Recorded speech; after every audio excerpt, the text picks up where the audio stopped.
Hari ini saya ingin mengajak saudara belajar sebuah firman Tuhan tentang hikmat Allah. Hikmat inilah yang membuat seseorang yang grogi. Tapi Tuhan ubah orang yang grogi ini menjadi great, menjadi besar. Saya nggak tahu grogi bahasa Indonesia, bahasa Inggrisnya apa, kayaknya sama kali ya. From grogi to great. Apa bahasa Indonesia, bahasa Inggrisnya grogi? Nervous ya. Kayaknya grogi lebih mantep ya. Jadi tapi bacanya bukan grogi, bacanya grogai. Kan bahasa Inggris kan itu I gitu ya. Jadi from grogai to great. Dari grogi menjadi besar saudara. Itulah rencana Tuhan yang luar biasa. PowerPoint please. Saudara, anak muda ini you bisa harapin apa? Umurnya masih muda, mungkin 20 something, umur 20. Di hadapan dia itu ada perusahaan yang dia harus kelola. Di hadapan dia itu ada desa, ada kota yang dia harus manage. Dan ada kerajaan yang ditinggalkan buat dia, yang dia harus atur. But he was still very young, dia masih muda. Saudara, ngurus perusahaan itu gak gampang loh saudara. Umur 20-an belum tentu bisa urus perusahaan, belum tentu. Apalagi mengurus kota, apalagi mengurus kerajaan. Umur-umur seperti itu adalah umur-umur yang masih main, umur-umur yang masih belajar, tidak bisa menerapkan apa yang dipelajari. Jadi anak muda ini sedang mengalami krisis saudara. Krisis yang besar, krisis yang besar sekali. Tetapi puji Tuhan, saudara jangan meremehkan dia. Saudara jangan berkata, what can you do? Kamu masih muda, kamu tidak punya pengalaman, you are still young, masih green, masih hijau, inexperienced. Saudara, don't underestimate the young man and the young women. Jangan anggap remeh saudara. Mereka itu potensi yang luar biasa. Anak-anak saudara yang masih muda, jangan anggap mereka itu masih muda, masih bayi. Kadang-kadang saya demikian sama anak saya. Ya, lupa bahwa mereka juga bertumbuh, lupa bahwa ada Roh Kudus bersama dengan mereka dan mereka bisa melakukan perkara yang lebih besar daripada babanya. Itu yang dijanjikan Tuhan, buktinya anak saya lebih tinggi dari saya. Ya. Jadi don't underestimate, dipercepat 10-20 tahun kehidupan mereka, orang ini mencapai puncaknya saudara. Bahkan dia dikenal sebagai the greatest king ever lived, raja yang terbesar sepanjang masa. Dia berhasil saudara, luar biasa sekali. Saudara pengen tahu ceritanya? Siapa nama dia saudara? Siapa namanya dia saudara? Raja Solomon, betul, kita lihat sedikit profil kehidupannya dia. Kira-kira kita teropong sebentar, kira-kira masa mudanya itu seperti apa? Solomon ini baik gak sih orangnya, apa sih kira-kira hidupnya saudara? Saya ingin tunjukkan kepada saudara bahwa walaupun Solomon he was a young man, anak muda dia, tetapi dia punya hati loh. Walaupun dia masih muda, masih ingusan, gak ngerti banyak, saudara ya kurang pinter, mungkin dia masih sekolah. Tetapi dia punya hati loh saudara. Dia punya hati buat Tuhannya. Jadi saya encourage ada anak muda yang ada di sini, jangan merasa dirimu rendah. Mungkin saudara tidak punya pengetahuan yang banyak, but you have the heart of God. Saudara punya hati yang Tuhan sudah berikan buat saudara dan saya. The young Solomon, walaupun dia masih muda, tapi dia punya hati untuk Tuhannya saudara. Saya jadi ingat salah satu favorit tim basket saya. Namanya siapa? Golden Warrior saudara. Dia main basket, ini namanya Stephen Curry. Dia walaupun masih muda dan beda dengan orang-orang NBA yang lain. Dia setiap kali dia shoot, mau 2 pointer, mau 3 pointer, dia shoot kemudian tangannya diangkat ke atas. Saya baca sedikit tentang datanya, rupanya dia pukul dadanya, orang biasanya hanya pukul dadanya. Nih, gua hebat. Tapi dia pukul dadanya untuk menunjukkan aku punya hati untuk Tuhan. Keren gak saudara? Keren. Luar biasa. Kita lihat lagi si Solomon. He was young, dia masih muda saudara ya. Tetapi saudara, dia juga tahu kepada siapa dia memberikan kemuliaannya. Ya, pada suatu hari Raja pergi ke Gibeon untuk apa saudara? Untuk mempersembahkan korban. Dia masih muda saudara, tetapi dia tahu kepada siapa dia memberikan kemuliaan. Inilah Raja Solomon. Sedikit kehidupannya dia saudara. Dan saya senang dengan ayat ini. Waktu dia muda, Tuhan mengambil inisiatif. Pada waktu dia masih ingusan, Tuhan tidak membiarkan dia di dalam posisi begitu. I just love this word. Saya senang sekali. Tuhan itu menampakkan diri kepada Solomon. Bukan permintaan Solomon saudara. Dia masih muda, gak terlalu mengerti mungkin ya. Tetapi Tuhan mengambil inisiatif. Katakan Tuhan mengambil inisiatif. Di Gibeon itu bantu saya membaca, Tuhan menampakkan diri kepada Salomo di dalam mimpi waktu malam. Saudara lihat gak ayat ini ayat yang luar biasa. Tuhan kita itu senang mengambil inisiatif saudara. Dan Tuhan ini senang untuk menampakkan diri kepada saudara dan saya. Karena dia senang sama saudara. Dia mengasihi saudara dan saya. Dia ingin menampakkan diri kepada saudara dan kepada saya saudara. Dan pada waktu dia menampakkan diri kepada Solomon, dia bilang apa sama Solomon? Dia bilang, Solomon, mintalah apa yang engkau apa yang hendak kuberikan kepadamu. Tuhan menampakkan diri dan dia selalu offer something, dia selalu menunjukkan sesuatu untuk diberikan kepada saudara dan saya. Karena Tuhan saudara dan Tuhan saya bukan Tuhan yang pelit dan bukan Tuhan yang meminta dari kita. Tuhan kita itu bukan Tuhan yang memiskinkan kita. Tapi justru dia menampakkan diri, dia ingin menolong hidup saudara. Dia ingin memberikan sesuatu kepada saudara dan saya. Luar biasa ya, saya senang dengan ayat ini saudara. Menurut saudara apa yang Solomon minta? Capcay goreng, siapa yang bilang capcay goreng? Hah? Solomon minta apa saudara menurut saudara? Minta hikmat. Wow. An understanding heart, satu hati yang mengerti. Satu hati yang bisa memilah-milih. Satu hati yang bisa mengerti hikmat. Itulah permintaan Solomon yang luar biasa. Maka berikanlah kepada hambamu ini hati yang faham. Bahasa Indonesia sehari-hari. Orang Sunda bilang hati yang paham.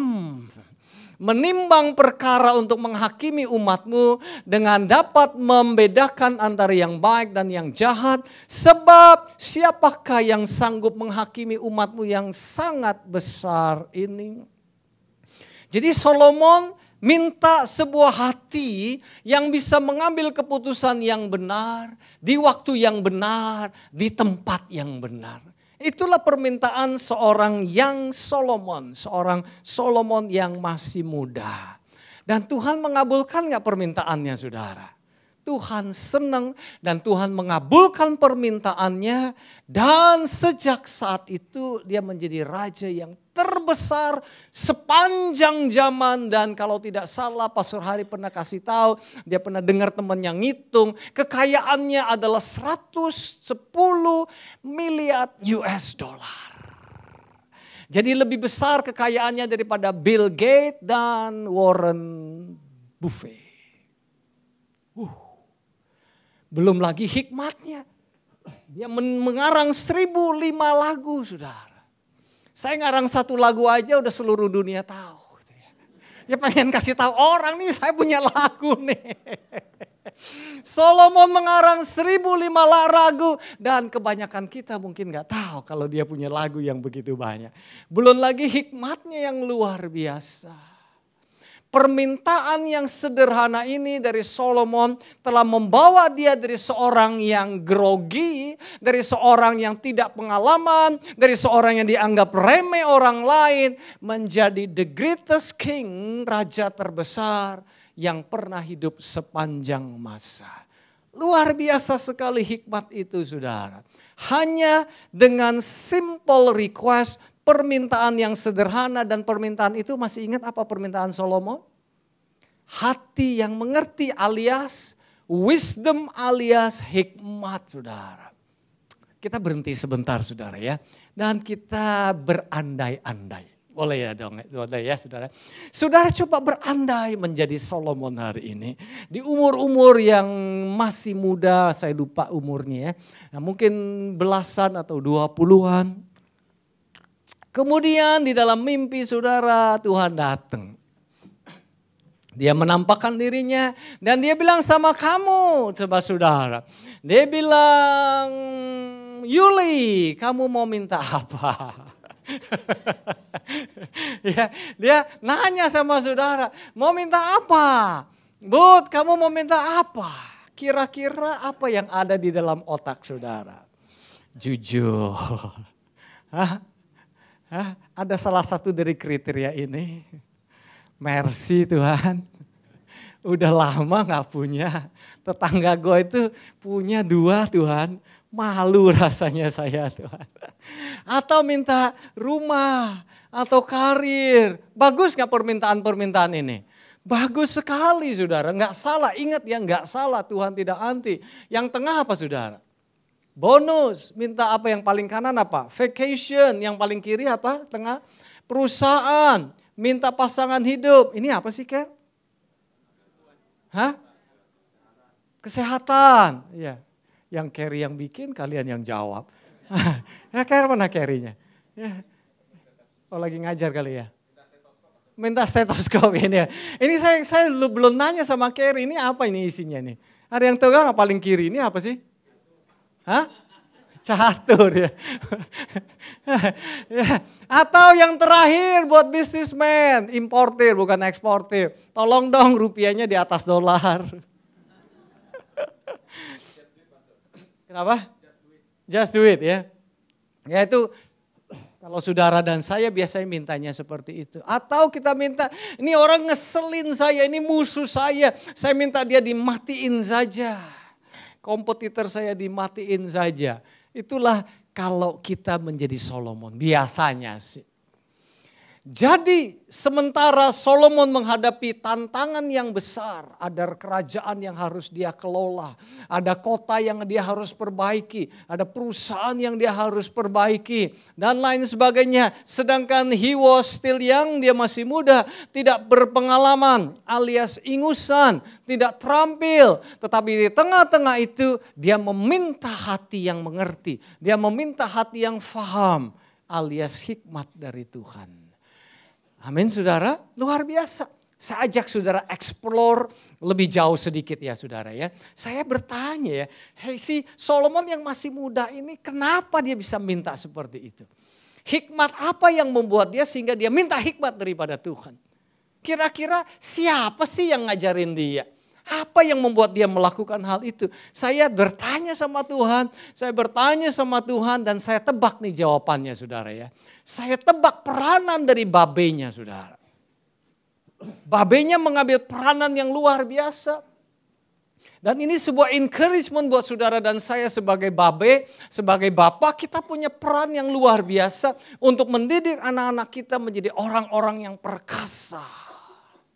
Bapaknya telah mengajar dia dengan baik. Dari mana Pastor Kong tahu? Tebakan saya dari sini saudara. Ayat yang ke-6 dari 1 Raja-Raja 3 ayat 6. Lalu Solomon berkata, engkaulah yang telah menunjukkan kasih setiamu yang besar kepada babe saya yang bernama Daud. Jadi menurut saya si yang Solomon yang kecil yang muda ini dia observasi kehidupan papanya. Dia membaca kehidupan papanya. Dia melihat campur tangan Tuhan di dalam kehidupan papanya. Dia melihat bagaimana Tuhan menolong orang tuanya. Dan pada saat papanya mendapat pertolongan dari Tuhan, papanya menceritakan kepada dia. Sebelum tidur mungkin dinyanyiin dan kemudian dia cerita. Dan kemudian papanya mulai cerita sama anaknya, nak. 2 hari yang lalu, tadi pagi papa mengalami satu masalah. Papa mau ini.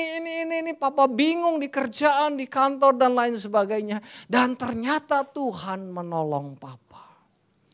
Dan anak ini mendengar minggu demi minggu, bulan demi bulan cerita daripada his father papanya.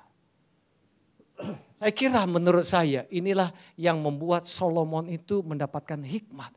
Oh, papa saya ini bisa hidupnya seperti ini gara-gara Tuhan ya. Sehingga di dalam kehidupannya yang masih muda, Solomon sudah dididik di dalam rencana Tuhan yang luar biasa.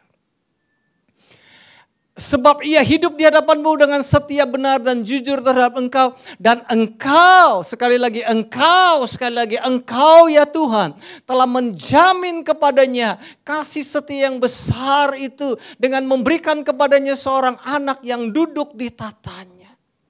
Dia bisa melihat warisan daripada orang tuanya datang kepada kehidupan dia sendiri. Amazing ya ayat ini ya. Luar biasa ya.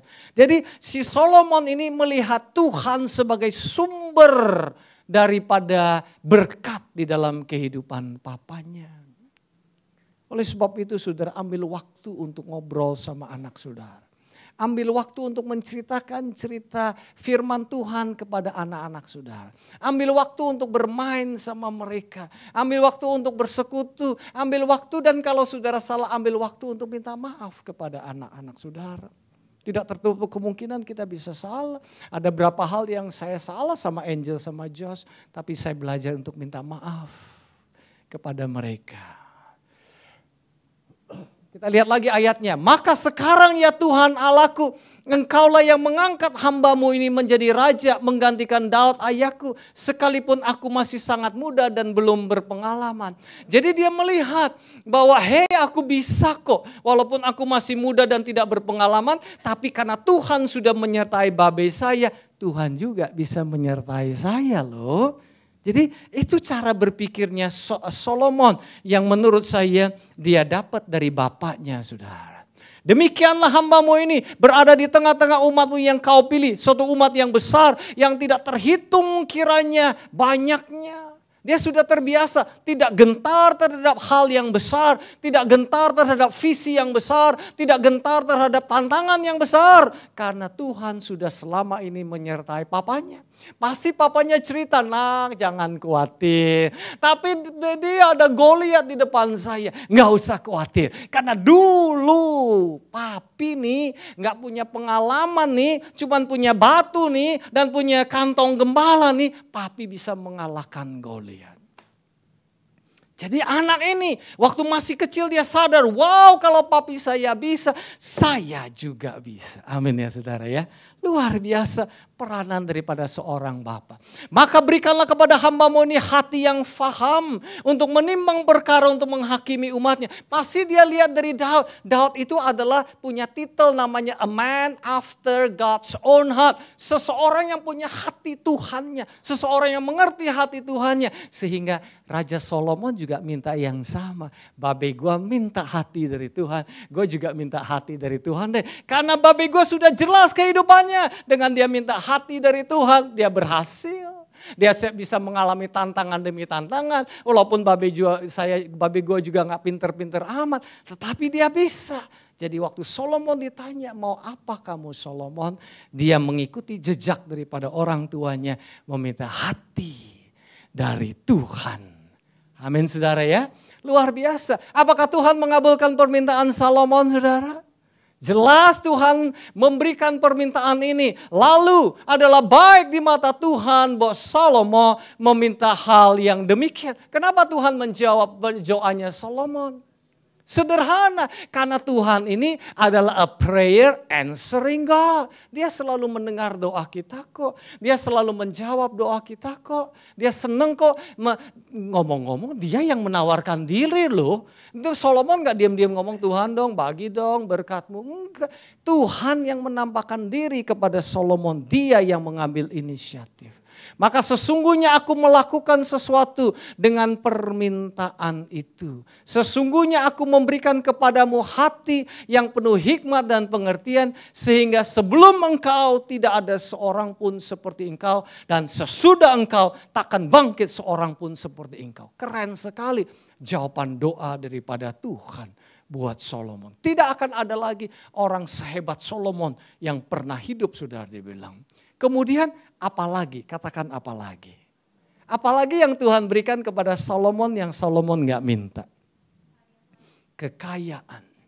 Aku memberikan kepadamu dan juga apa yang tidak kau minta aku berikan kepadamu. Bantu saya membaca. Baik kekayaan maupun kemuliaan. Sehingga sepanjang umurmu tak akan seorang pun seperti engkau di antara raja-raja. Tuhan kita baik loh saudara. Amin gak saudara? Luar biasa sekali. Saudara, inilah cerita seorang anak muda yang bernama Solomon. Dan nanti di akhir cerita ini saya akan tunjukkan. Ini juga cerita hidup saudara dan hidup saya. Di mana Tuhan senang menampakkan dirinya dan memberkati hidup saudara. Dan menyertai hidup saudara dan saya. Apa yang Anda inginkan Solomon dan responnya telah mengubah hidupnya. From a groggy guy to a great guy. Dari orang yang grogi. Apa sih understanding heart ini pastor? Coba kita lihat sedikit. Apa yang disebut dengan hikmat dan kekuatannya hikmat. Saudara, dengan hikmat ini Raja Solomon ini menyelamatkan seorang ibu dari kehilangan anak laki-lakinya. Dia berpotensi menyelamatkan anak laki-laki itu dari siksaan ibu tirinya, saudara. Ya. Saudara, kalau ada di ibu tiri itu bahaya loh saudara. Ya. Ada lagu kan, ada film kan, sejahat-jahatnya ibu kota. Tidak lebih jahat daripada ibu tiri. Sudah masih ingat gak zaman dahulu kala? Ada film seperti itu saudara. Ini adalah cerita daripada dua orang harlot. Dua orang apa? Harlot itu apa? Dua orang wanita gak benar. Mereka punya anak. Si A punya anak, si B punya anak. Waktu mereka punya anak, mereka tinggal di satu rumah bersama. Kemudian si A punya anak, si B punya anak. Satu hari waktu tidur si B, anaknya kelindes sama dia. Dan kemudian anaknya mati. Waktu dia lihat anaknya mati, dia iri hati. Dan kemudian dia tuker anaknya dengan anaknya si A. Anaknya A si ambil, anaknya dia sendiri si B itu dia kasih kepada si A. Kemudian si A bangun pagi dan dia menyusui anaknya. Waktu dia menyusui anaknya, kok gak ada kehidupan ya? Tapi karena gelap, dia gak bisa lihat. Waktu pagi-pagi matahari sudah terbit, dia lihat anaknya. Anaknya udah mati. Tapi waktu dia lihat-lihat lagi, ini bukan anak saya. Ini anak teman saya si B. Tapi si B gak mau ngaku, enggak ini anak kamu yang mati. Hanya si A dan si B mengambil keputusan untuk menghadap Raja Solomon di pasal yang sama. Mereka menghadap Raja Solomon. Si A bilang, Tuanku Raja, tolonglah aku. Aku punya anak, anakku hidup, tetapi diambil sama si B. Dan si B punya anak mati, dia kasih ke anak saya. Si B bilang, nanti dulu. Itu cerita bohong. Yang benar adalah kebalikannya. Si A bilang, tidak, itu anak saya yang hidup, itu anak saya. Si B bilang, siapa bilang? Karena tidak ada saksi, karena tidak ada bukti, susah lo memutuskan perkara demikian. Ada bukti, ada apa yang dulu si Angel meninggal yang di Bali, itu aja masih perlu waktu berminggu-minggu, berbulan-bulan untuk memutuskannya saudara. Dan kemudian Raja Solomon saudara tahu ceritanya, dia bilang, oke, ambil pedang dan kita belah anak itu menjadi dua supaya cengli, supaya fair, separuh. Habis yang ini ngakunya A, yang si B ngakunya B, gimana sih? Belah dua, luar biasa gak hikmatnya? Dan kemudian si A bilang, Tuanku Raja jangan bunuh anak saya. Biarkanlah anak saya ini hidup dan berikanlah kepada si B. Jangan sampai dia mati Tuanku Raja. Kemudian si B bilang, gak apa-apa itu adil kok. Udah dua-duanya bunuh aja lah, udah seri impas. Dan saudara tahu ceritanya, Raja Solomon bisa bilang, yang punya anak yang hidup adalah si A. Wow. Itulah hikmat. Itulah hikmat yang belum tentu bisa didapat dari textbook sekolah biasa saudara. Ya. Hikmat itu luar biasa. Hikmat itu melihat jauh ke dalam hati. Hikmat itu bisa melihat hati orang. Hikmat itu bisa menggagalkan pikiran yang jahat. Dan hikmat itu membawa damai dan membawa sukacita bagi orang yang mendengarkannya. Itu hikmat saudara. Kasus-kasus yang sulit, kasus-kasus yang rumit, yang diselesaikan dengan pengetahuan, belum tentu selesai-selesai. Belum tentu selesai-selesai, tapi dengan hikmat Tuhan yang pelik itu menjadi selesai. Itulah hikmat saudara. Oleh sebab itu King Solomon kemudian dia menulis tentang hikmat. Dan saya menganjurkan saudara untuk membaca satu pasal hikmat. Satu pasal Amsal setiap hari. Amsal itu ada 31. Jadi 31 hari. Tanggal 1 baca Amsal 1, tanggal 2 baca Amsal 2. Itu saudara akan punya hikmat yang luar biasa. Coba kita baca bersama-sama. Berbahagialah orang yang mendapatkan hikmat. Itu hikmat. Hikmat itu buat orang bahagia, saudara. Makanan buat orang bahagia sementara waktu. Hikmat membuat orang bahagia senantiasa. Berbahagialah orang yang mendapatkan hikmat, orang yang memperoleh apa saudara? Kepandaian, saudara. Menurut saudara, menurut saudara gimana sih? Menurut saudara, hikmat itu sama perak mahalan mana? Yang benar. Menurut saudara, hikmat itu sama emas. Kalau sudah dikasih hikmat, disuruh pilih mau hikmat atau emas hari ini. Emasnya 1 kilo, sumbangan dari Tante Irin. Dan hikmat. Kira-kira saudara pilih yang mana? Saudara, rohani sekali hari ini. Ya, lebih rohani lagi bilang apa? Dua-duanya. Hikmat itu hasilnya melebihi emas. Hikmat itu lebih berharga dari permata. Apapun yang kau inginkan tidak dapat menyamainya. Hikmat itu luar biasa. Dengan kita memiliki hikmat, Tuhan kasih 2 saudara.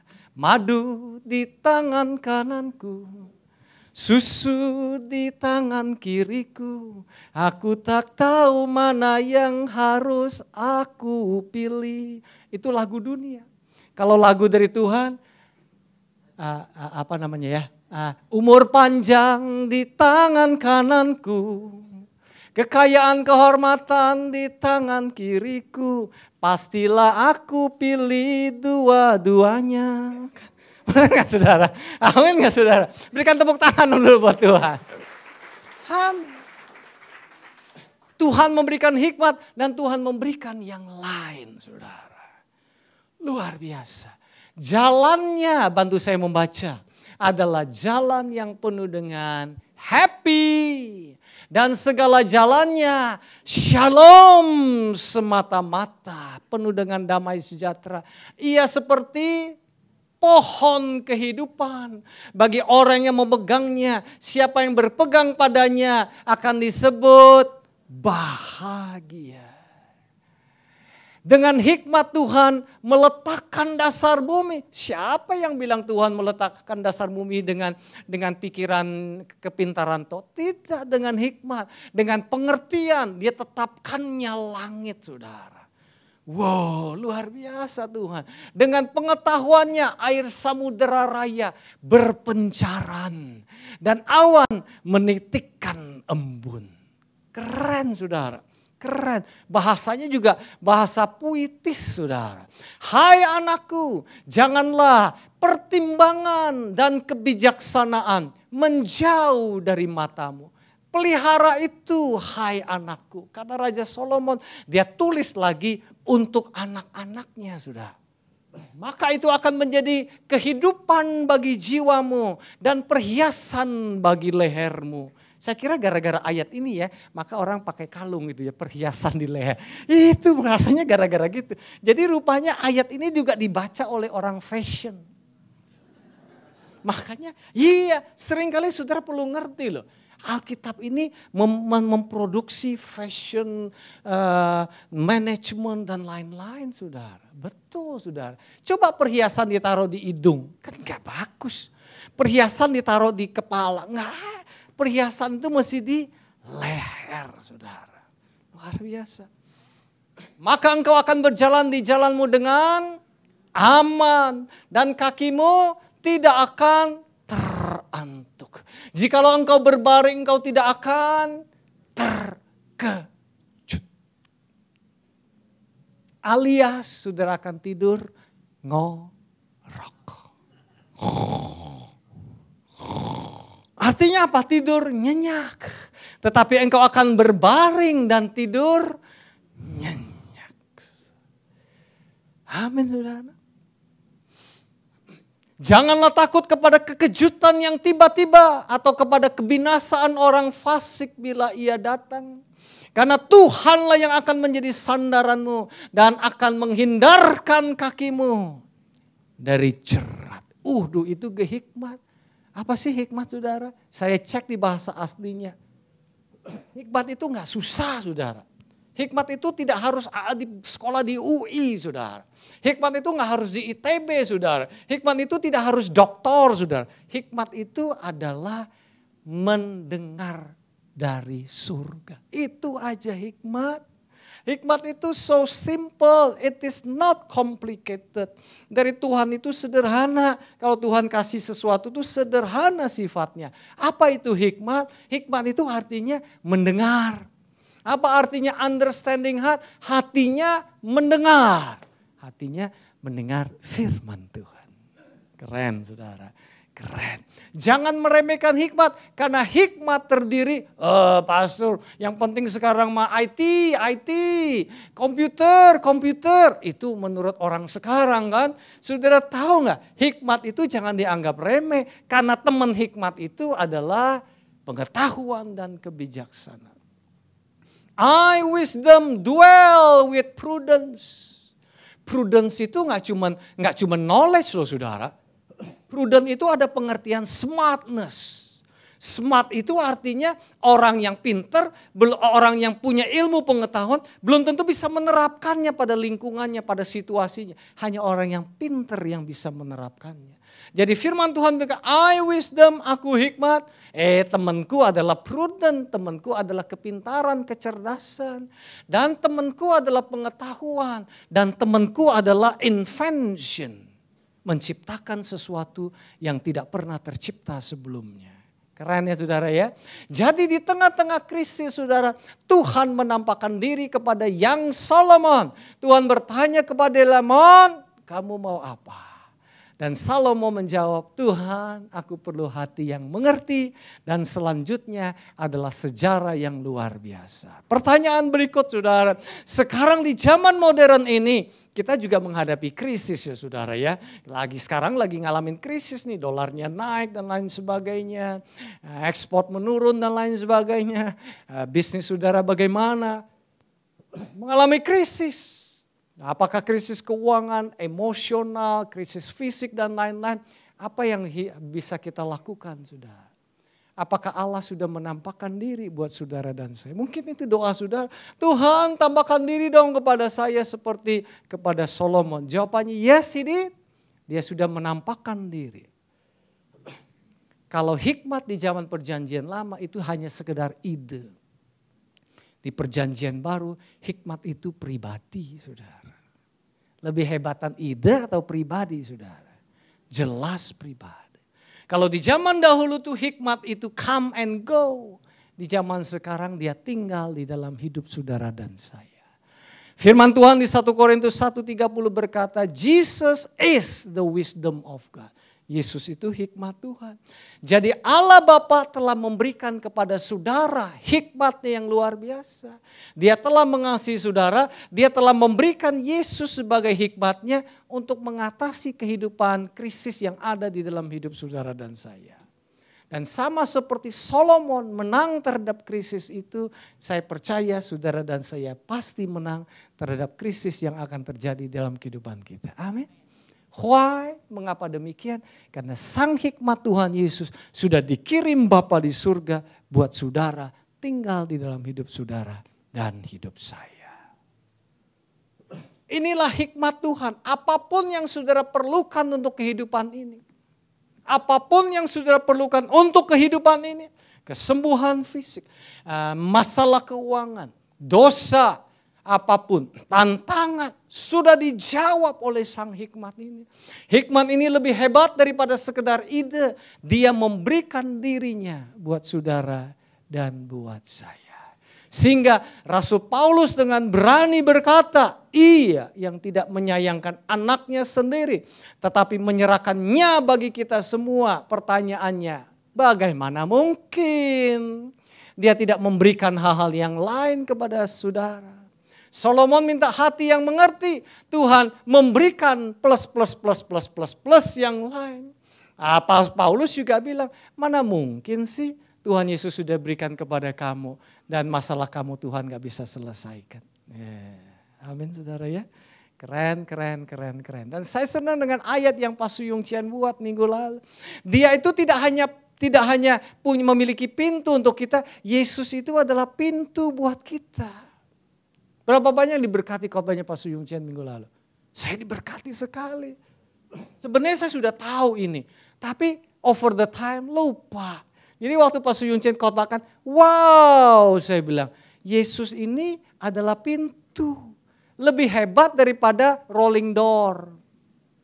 Lebih hebat daripada pintu besi saudara. Karena Dia adalah pintu yang hidup. Sehingga ini tidak bisa keluar masuk tanpa sepengetahuan Tuhan. Dan berarti pasti aman saudara. Bantu saya membaca 3, 2, 1. Akulah pintu. Barang siapa masuk melalui aku, ia akan selamat dan ia akan masuk dan keluar dan menemukan apa saudara? Padang rumput. Sekarang orang gak suka makan padang rumput. Anak-anak muda sekarang gak pengen makan vegetable. Maunya daging ya. Tapi ini padang rumput maksudnya makanan domba saudara. Artinya tempat peristirahatan, tempat makanan yang luar biasa.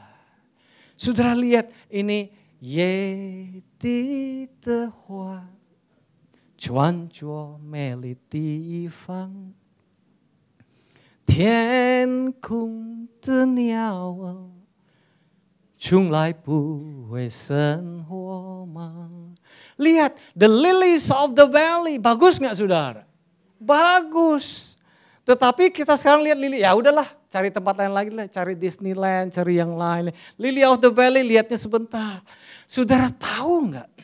Pakaian Solomon di dalam segala kebesarannya pakaian Solomon yang nilainya menurut saya sekali dia pakai sih minimum 50 juta.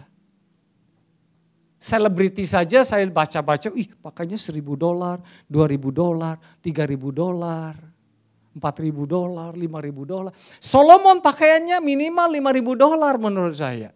Tetapi Tuhan Yesus bilang apa yang Solomon pakai dan segala tata dan kemuliaannya kalah sama bunga di padang. Bunga yang liar. Ye ti te hua chuan chuo me li ti yi fang. Chuan chuo salah ya? Benar.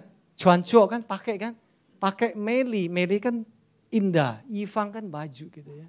Nah, Yisang ya, pantes saya diketawain orang. Yisang, Yifang.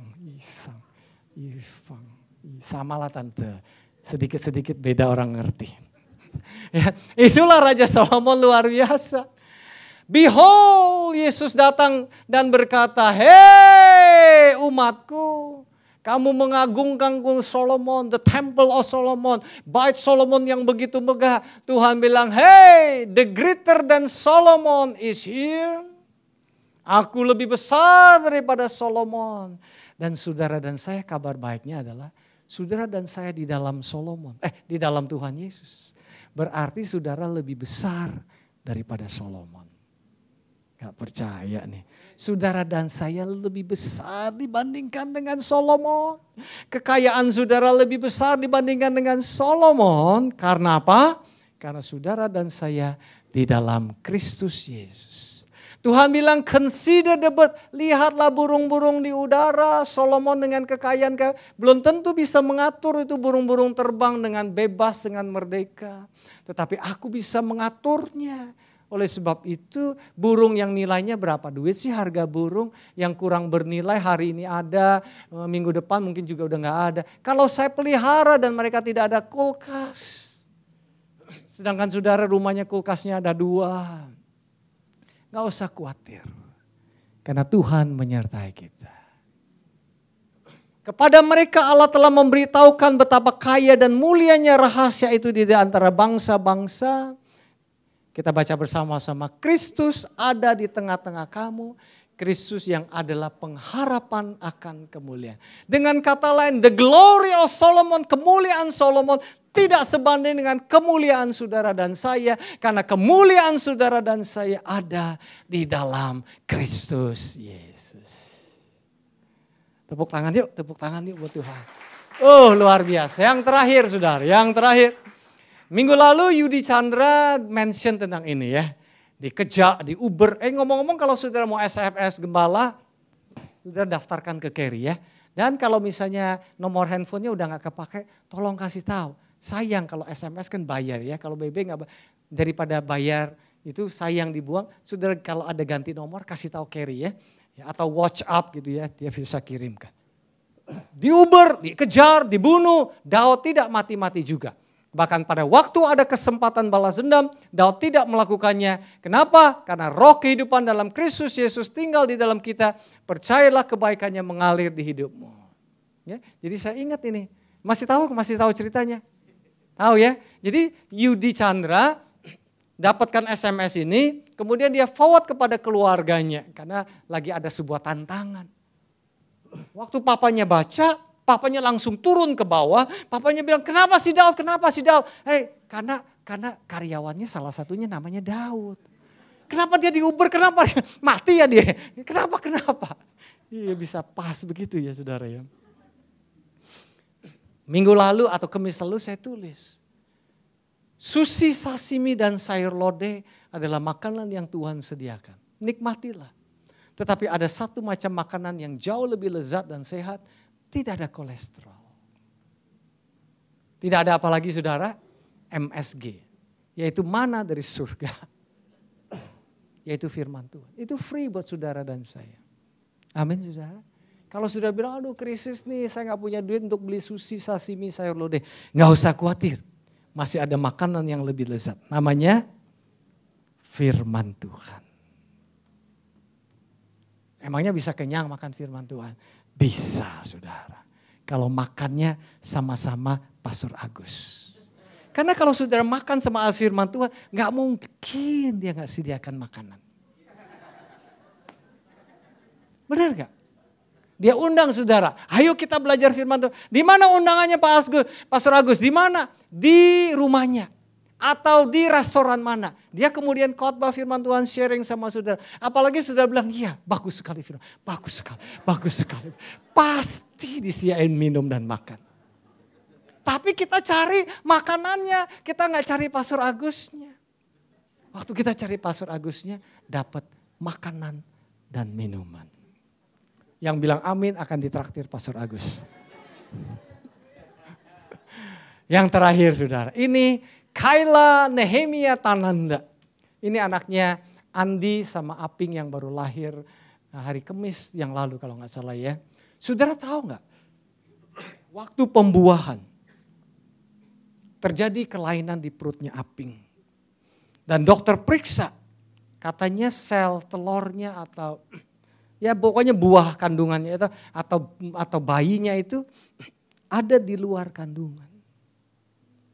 Saya masih ingat dia BBN kita WhatsApp minta tolong didoakan. Karena dokter vonis harus diambil dan besok harus dikuret. Dia sudah dimasukkan ke ruang operasi. Harus dikuret.